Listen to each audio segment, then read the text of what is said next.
If you're a college football fan and you'd like to learn more about data analysis in Excel, you are in the right place.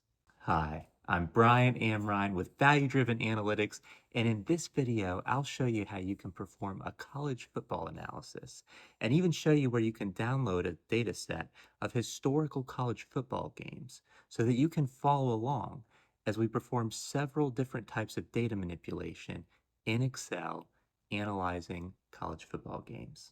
In this video, we'll go over how you can view summary statistics in Excel, like the count of rows. We'll also look at how you can filter down your data set. I'll show you how you can copy and paste data from one worksheet to another, and how you can even copy an entire worksheet. We'll take a look how you can copy and paste special values, and how you can create a whole new column in your data set based on an Excel formula. We'll use the if function in Excel to create a binary indicator variable, and I'll show you how you can automatically highlight an entire data table all the way down to the end of a data table with a keyboard shortcut. And we'll do many more data manipulation functions in Excel along the way. If that sounds good to you, let's head over to Excel. All right, who's ready for some football? I hope you are, because in our second demo here, we're going to look at a data set that is one row per college football game, going pretty far back. And we're going to use that to understand whether a team's regular season winning percentage can be used to predict the likelihood that they'll win their postseason game. Very neat opportunity to do some sports analysis. And again, I hope it spurs some more ideas for different ways you could analyze college football games or other sports games as well. So let's get into Excel and do some college football analysis. All right, before we can get into Excel, we need to download the college football data set. And to do that, head over to valuedrivenanalytics.com, go to the analytics training session, and then click on Session 2, Introduction to Excel. I'll go ahead and do that here. Now we're on the session page. I want you to scroll down, and there you'll find several different files from today's session. First, the presentation slides that we went through. We've got those right here. We also have the final personal finance workbook that we just created with our budget. So if you'd like to see the final version of that, you can download that there.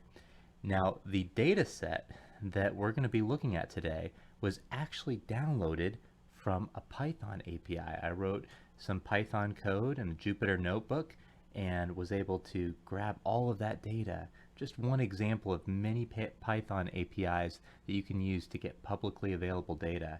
So if you'd like to see that Python code, you can download it right here. Now you don't need to. I understand at this point you may not have done any Python coding, but if you have and you want to check that out, you can download that. Or perhaps after you've gone through the Python session that we'll cover eventually, you might come back to here and check out this code. It's very brief, very easy to download so much college football game history.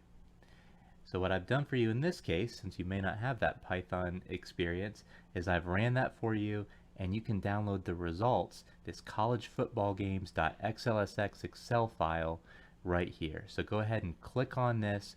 It'll start a download for our college football Excel file, and then go ahead and open that up, and you'll be ready to analyze the college football games.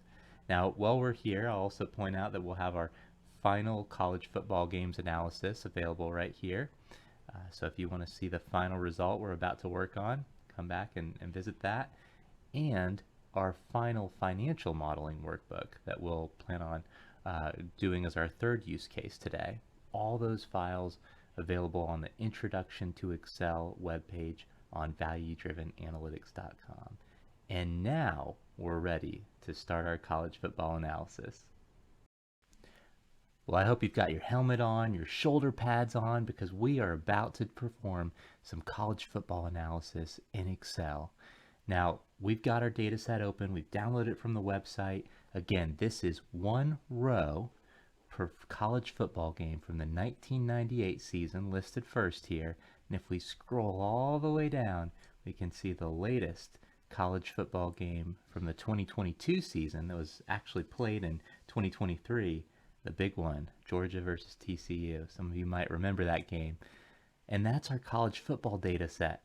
Now remember, one of the neat things we can do just to get a high level overview of what our data represents is to highlight any column, especially one that doesn't have any null values, because again, null values don't get counted in the summary statistics. So I'm going to highlight the season type, and we can see a count of 35,000 games roughly. 35,000.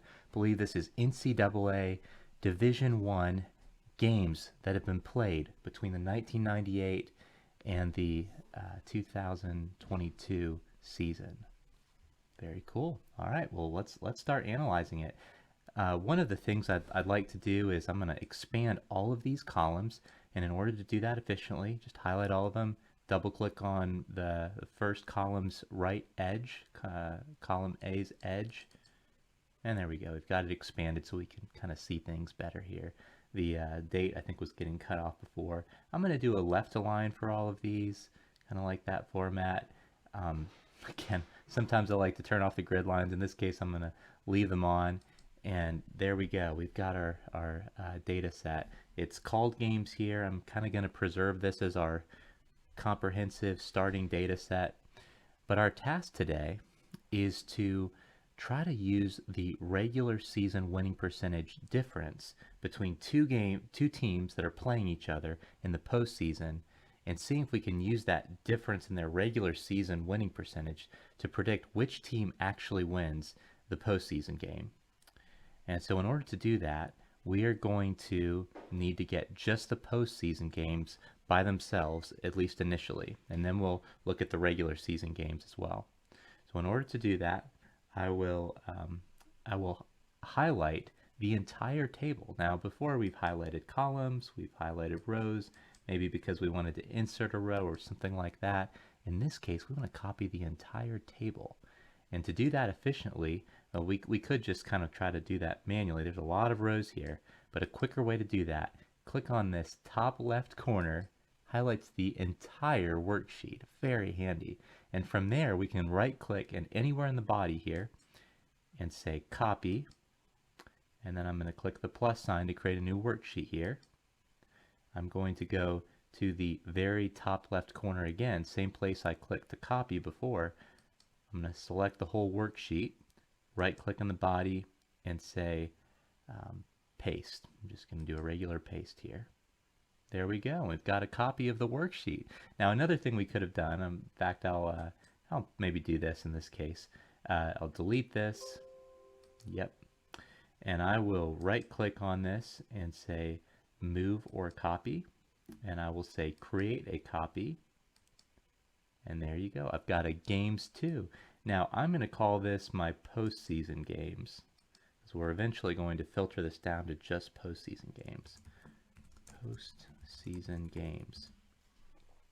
Right now, our original data set has both regular season games and also has postseason games. Now, a quick way to see this, I guess one method, if we go to the very bottom, we can definitely see that there's postseason games included in this worksheet. But for our postseason games, we want to just have postseason season type. So I'm going to highlight the whole thing again. And I am going to go to the Data tab to apply some filters. And it will apply filters to our header row right here that has each of the column names. Great. Now we can filter on season type, and it'll show us any values that show up in this column. In this case, there's only 2 unique values, postseason or regular season, and we would like to see the postseason rows. We're essentially doing a filter here. This is one way of doing filtering in Excel. In SQL, you might use a where statement. You can use all kinds of things in Python, or there's different ways of filtering in Power BI and Excel. It's very common to use this filtering functionality to filter down your rows. There we go. Now we have just postseason games, and watch this. I'm going to highlight this column again, and instead of seeing about 35,000 or so games since 1998, we have about 900 or so postseason games since 1998. Very interesting. So we know that we filter down based on that. Now, don't let this filtering fool you. We've filtered it down from a visualization perspective. There are still other rows behind the scenes of this data set. And so one thing we can potentially do to get rid of all of that and to make sure this is truly just postseason games is what we might want to do. Right click, copy, and I'll just maybe paste this um, in its own area here. Now I've copied and pasted special values. I'll do that again.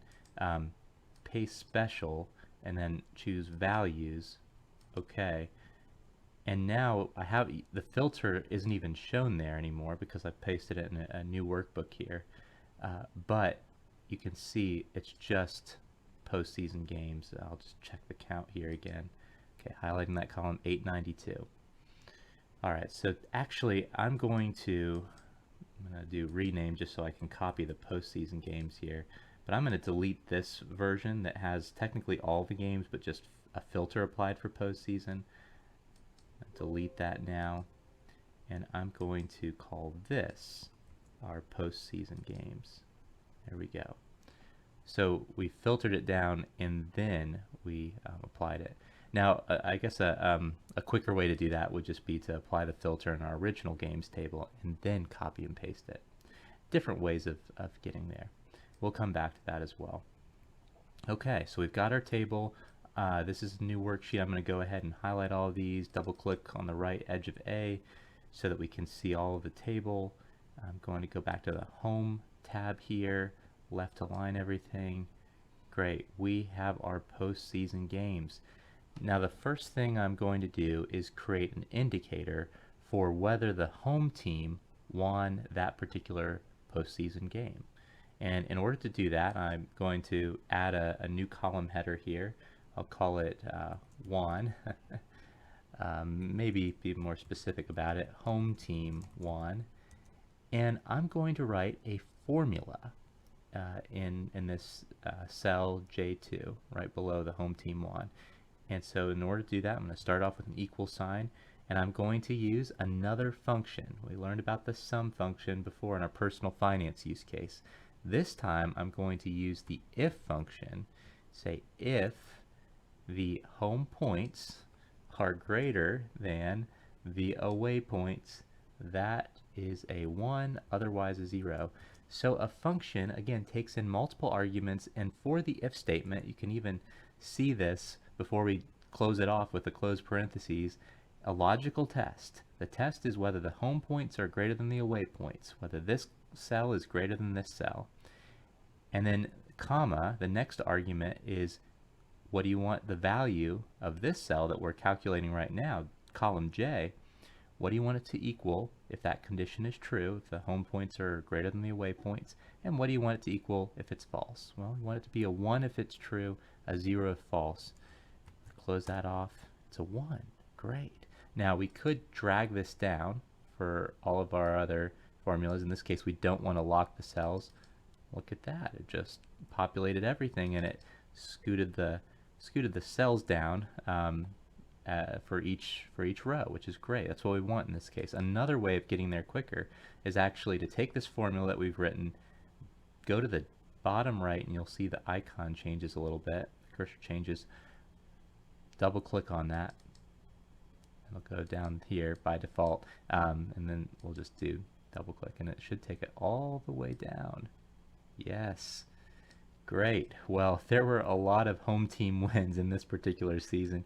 You can see here's a case where the away team had more points than the home team, but eventually you see, a good variety of home teams winning their postseason games and away teams winning their game.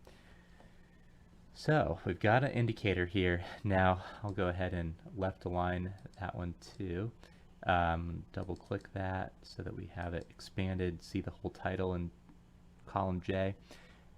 Why didn't we just create an indicator variable? Why didn't we do something like, okay, if the home team points are higher than the away team points, let's say that they won, and then if not, we'll say that they lost. Why didn't we code it that way? when it comes to building models and even doing analysis, it's really helpful to have what are called binary indicator variables. What makes this really nice is that by having it a 1 if they won, or a 0 if they lost, or in other cases, maybe it's a 1 if a customer bought, or a 0 if they didn't. When you have a binary indicator variable like that, you can take a simple average of it. So I'll do Control Z to go back to our old formula. You can take a simple average of that variable, that 1 or 0 variable, and that simple average tells you the percentage of all of your observations where that is true, a 1, or where it's 0. So in this case, I'm going to highlight column J, and one of the summary statistics it gives me at the bottom is the average. This average, 0.58, tells me right away that 58% of the games over this time period, 58% of those postseason games, the home team won. I can see that right away. Now, I guess I might start by thinking that maybe it's a 50-50 chance that a home team wins, but generally the better team often gets the home team field advantage, and then sometimes there's an advantage to being the home team. Maybe they have more fans there that are rooting for them. All kinds of things that could lead to that being a little bit higher. So that 58% seems somewhat reasonable to me.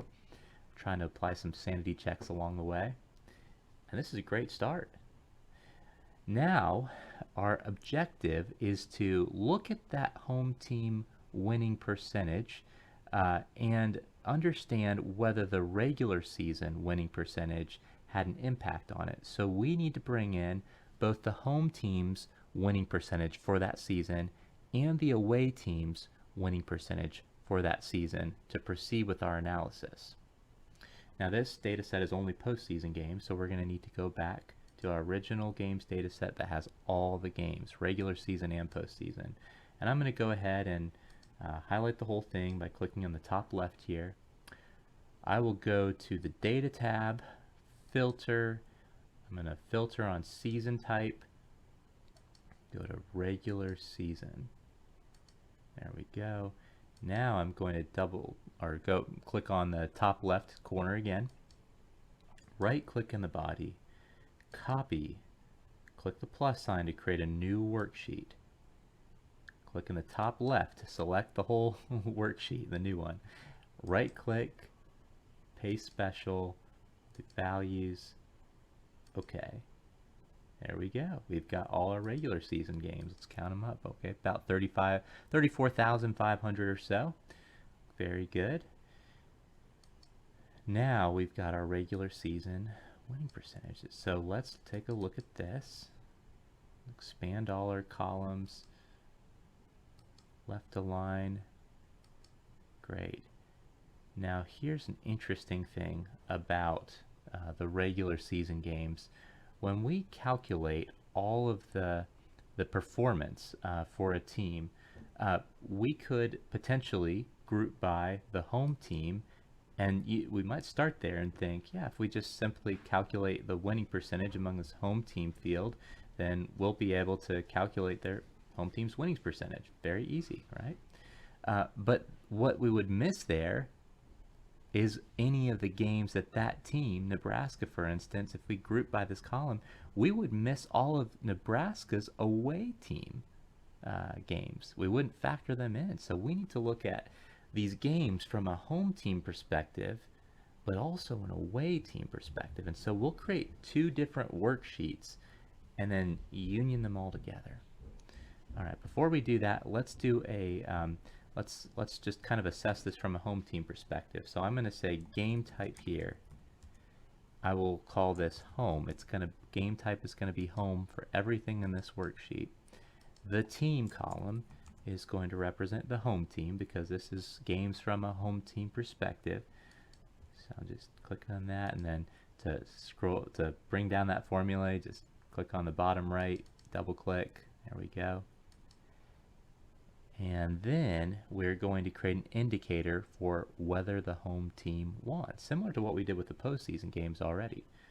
So I'll say win or won. And it'll be the if statement equals if first argument is condition. Were the home points greater than the away points? comma, if that condition is true, we want it to be a 1. If that condition is not true, we want it to be a 0. Close our function. There we go. Drag that down by clicking the bottom right corner, double clicking that, drag it all the way down. Perfect. And let's also calculate not just whether they won, but maybe it'll be useful to have the point differential as well from the home team's perspective. Positive if they won, negative if they didn't. We'll call that point differential. And that'll simply be equal to home points minus away points. Okay, click the bottom right corner, double click it, scrolls all the way down. Great. I'm just going to take a look at a few of these. Yep, 16 is less than 23. They lost. They lost by 7 points. These columns are looking great. So this is going to be our regular season. I'm just going to maybe do RS for regular season home games. Now we need to do this for away games.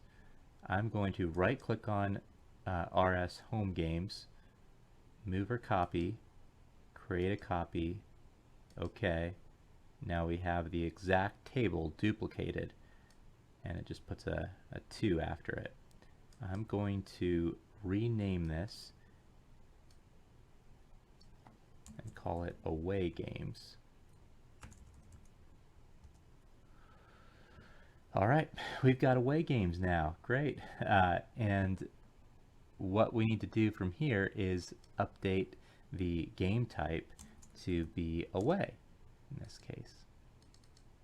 Just drag that, just double click the bottom right corner, getting used to that. Now the team in this case is not the home team. The team is going to be the away team for our away games. That makes sense. So we need to point it to column G in this case. What do things look like from an away team perspective? There we go. We also need to update our won column to reflect whether the away team won that game. So we're essentially, what we can kind of do here is switch these around and say, okay, now in this case, we want to know whether the away points, I2 for this row, are greater than H2, the home points. And if so, that's a 1. That's a win for from the away team's perspective. Otherwise, it's a 0, a non-win. There we go. And we need to drag that down. Be sure to drag that down. Double click on that. Good. Same thing with point differential. Now instead of doing the home points minus away points, we're going to calculate it from an away team perspective. And I could either start over, or I'll just switch these around and say, all right, we're going to start with the away points, subtract the home points, and that'll be the away team's point differential. Be sure to drag that down as well. All right, let's make sure we did this right.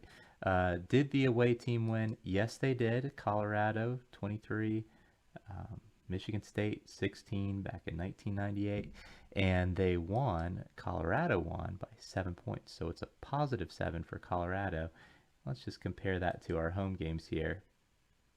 Yeah, from the home team's perspective, Michigan State, notice it was a 0, and it was a loss of 7 points.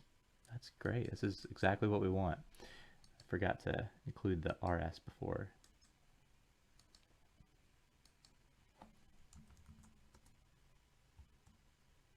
Yeah, good. Now what we need to do before the next step is we need to combine these games. We've got games from the away team's perspective in this worksheet. We've got games from the home team's perspective in the home games worksheet. We need to combine these. I'll just keep these tabs for reference. I'm going to start with just a brand new blank slate and just call this RS games. It'll be the combination of home and away games. So in order to do this, I could have just copied this tab to start with, but I'm going to click in the top left corner, highlight all of the home games, right click, copy, head to our new RS games, total games worksheet, click in the top left corner, right click, paste special, values. There we go. We've got all of our home games over here. Now we need to add the away games. So in order to do that, I'm going to scroll all the way to the bottom, finally got to the end of that table. Now, it's important when you do what we're about to do, which is called a union in SQL. It's called sometimes a concatenation in other languages like Pandas and Python. When we do a union or concatenation, we need to make sure the columns are in exactly the same order. Everything is set up very similarly, and that is exactly the case for this. We made sure we didn't add any columns or anything when we created this away worksheet. All we did was update these last 4 columns. So what that allows me to do, we don't want to copy over the headers. We don't need the headers. We already have the headers when we brought over the home games. But we want to start with the second row, the first row of real data in the away game spreadsheet. I'll highlight that. And what we could do is just kind of scroll down like this. You can see this is going to take some time. If I keep going like this, there's a more efficient way to do it. So after you've even just highlighted a few rows, I've highlighted all the columns that I need. From there, to select the rest of the rows in the worksheet, what you can do is use a keyboard shortcut. I'm going to do Control Shift End to hit all of those in that order all at the same time, and then let go of the key. And look at that, it's automatically selected everything all the way to the bottom, all 34,500 or so records. And now I can right click, say copy. I'll come over to RS Games. I went to the very bottom of the worksheet, and now I can say right click in the first kind of top left where I want this new data I've just copied to go. I'll just say paste special values. When I paste special values, I remove any formulas that I did before. So if you want those formulas to stay, be careful, because sometimes they can get corrupted when you do certain types of copy operations. Most of the time they're probably okay. But if you want to remove any of those formulas, essentially you're going from formulas to hard coding, which is sometimes not good. I know we don't like to hard code in a lot of cases, but in other cases it can prevent linking issues when you copy data to like a brand new worksheet. Just keep an eye on how your formulas change when you do copy and paste formulas to make sure everything's fine. In this case, we're going to copy paste special values. And there we go. We've got the home games and the away games all together in one perspective. This is in one table. That's great. Now these fields, especially home team, away team, conference, I don't think we're going to need these anymore from this total games perspective. So I'm going to delete those by highlighting the cells, right clicking, saying delete. Now start date, somewhere along the line, start date turned to a number. Sometimes Excel formats a date as a number of days since a particular day, and you can change that by highlighting the entire cell. You could do it cell by cell, but a more efficient way would be to highlight the column, right click, format cells, and tell it that this is a date. It should be formatted as a date, and you can tell it the way you want that date to show up, the format, whether you want it to use dashes or slashes or whatnot, and we'll say OK. There you go. We have the start date formatted as an actual date. Great. Well, this is looking like a good comprehensive game table. If you like this video, I hope you'll consider liking it for me.